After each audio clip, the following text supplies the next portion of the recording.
I'm James Lynch, and this is my stock report for UFC London, taking a look at the biggest winners and losers from the event. And in this case, the thumbnail gives it away. Pretty obvious, though. This is the biggest stock riser on this card, and it's got to be Sean Brady. First fighter to submit and stop Leon Edwards in the UFC, getting that impressive submission victory in the fourth round. This was a dominant performance here for Sean Brady, and the type of win that he needed to put himself in title contention, or at least the title talks at this point. I still think they'll probably go with Shavkat getting the winner of Jack Della Maddalena and champion Bilal Muhammad, but this was just such a good performance. And what a way to do it for Brady to get it done in enemy territory. Leon's the guy from London. He had plenty of time off. He was the one that, you know, obviously had the full camp for this fight. Always knew he was going to be fighting on this date. Now, you know, obviously it's tough going from Jack Della Maddalena to Sean Brady. A bit of a different change in opponents here, but Brady rose to the occasion, got it done, and put on, in my opinion, the biggest win of his career, taking out Leon Edwards. And here's the thing, and I talked about this on my reaction video, they're only a year apart. Like, if you would have saw this fight on paper and not known their ages or experience, you would have thought Leon's a much older fighter, but he's only a year older. So the fact that Brady did this to a current fighter on the roster, former champion in Leon Edwards, very, very big for Sean Brady. So I don't know what's next. I think there's a lot of good options for Sean Brady. They're all, you know, good opponents regardless of what's going to happen next. But Sean Brady, the easiest, biggest stock riser on this card. When you're going to, you know, look back on this entire event, you're going to be talking about Sean Brady's performance. So Sean Brady, biggest stock riser on this card. No surprise there. Okay, second biggest stock riser. A couple different ways we could have gone with this, but I went with a bit of style on this one, and that was Chris Duncan taking out Jordan Vucenic. Second round submission win. He was a moderate underdog going into this one. I think he was like plus 245. He's now got back-to-back submission wins that lost to Manel Torres in the rear view mirror. Now he is 4-1 in the UFC, if I'm not mistaken. So that's very good for him. 31 years old, training partner of Dustin Poirier over there at American Top Team. So for him to go in there, get it done, and get another stoppage victory. Big things ahead for Chris Duncan. Really impressed with that win as he takes out his fellow, well, not fellow, I guess they're from, I was going to say Cage Warriors. I think they both fought in Cage Warriors back in the day. So actually looks like Chris Duncan didn't. I got that one wrong, but you know what I'm saying. They obviously, you know, getting a big win here on this card is very good for Chris Duncan. Okay, third biggest stock riser, kind of a no-brainer. It's Carlos Ulberg. Now, honestly, I thought Jan won this fight. I thought he won rounds 1 and rounds 3, but you know, close fight. Ulberg ends up getting it done though at the end of the day here.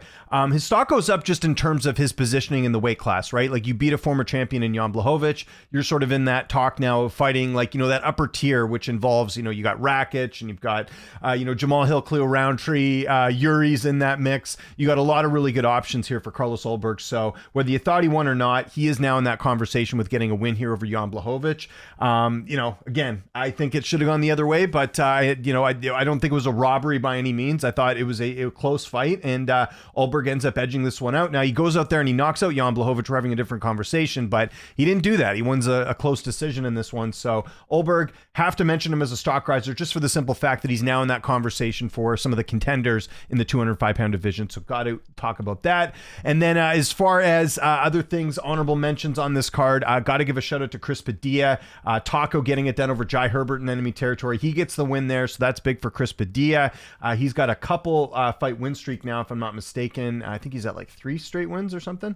Yeah, well, actually, yeah, three in a row. So he's still undefeated in the UFC, and I think most of those fights he's been the underdog. So shout out to Chris Padilla for getting it done over Jai Herbert.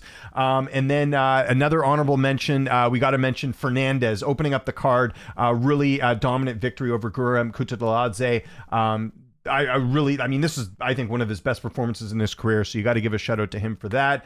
I just didn't know how much stock he had going in, so couldn't put him as one of the top 3. Okay, let's get to our bottom 3. I hate doing this with the stock report because I hate doing just, you know, the winner and loser of the main event, but I mean, there's no other way to put it. Leon Edwards' stock dropped the most out of anyone on this card. This fight with Sean Brady was not competitive at all, and now that's 2 fights in a row he's had where he has been completely dominated.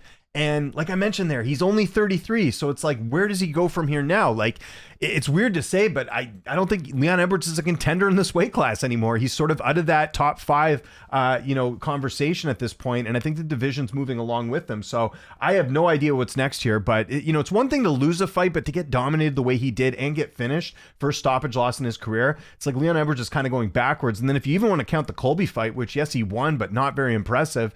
You know, he really hasn't had a good fight since the the second Usman fight, which also was a close third Usman fight, I should say, which was a very close fight. So I don't know where Leon Edwards goes from here. Disappointing outing on his end, especially with the fact this was in London. He had the crowd behind him, and he goes up there and puts on a lopsided loss. Leon Edwards' biggest stock dropper. Okay, now this next stock dropper, I'm basing this solely off context. I don't think he fought like a terrible fight, but Jan Blachowicz has got to be our second biggest stock dropper for the simple fact that he's 42 years old, and now he has lost to Carlos Ulberg. He has back-to-back losses now. I don't know if he'll ever get a title shot again after this, because and obviously the big thing for him is just, staying healthy and getting some fights under his belt. Like, he didn't look outclassed by any means in this fight. Like I said, I thought he won, but ultimately the judges did not give it to him. So now he's much further back than trying to get back to that spot of reclaiming his title. So just from the pure context of him being 42, not fighting last year, Jan has to be our second biggest stock dropper, because what's the path to the title now? I really don't know where he's going to go from here in terms of trying to do damage in the light heavyweight division. So hoping I'll get a chance to talk to him and get some insight as to where he goes from here after this fight. But Jan Blachowicz, unfortunately, a stock dropper in this spot. And then this one you knew was coming. This could have even been our biggest stock dropper if we're just basing it off the odds here. But how on earth does Guram Kutateladze, minus 400 favorite, I think, wasn't he? Around there. He was like minus 400, minus 500. Minus 380. I saw a lot of books having a minus 400. And you got the Topuria brothers in your corner. You got Khamzat Chimaev coming to support you. And you put on that performance. And granted, a lot of credit has to go to Fernandez. That was a beautiful win for him. But Guram Kutateladze, 33 years old now. This is a really tough setback for him. And now that's 2 losses in his last 3 fights.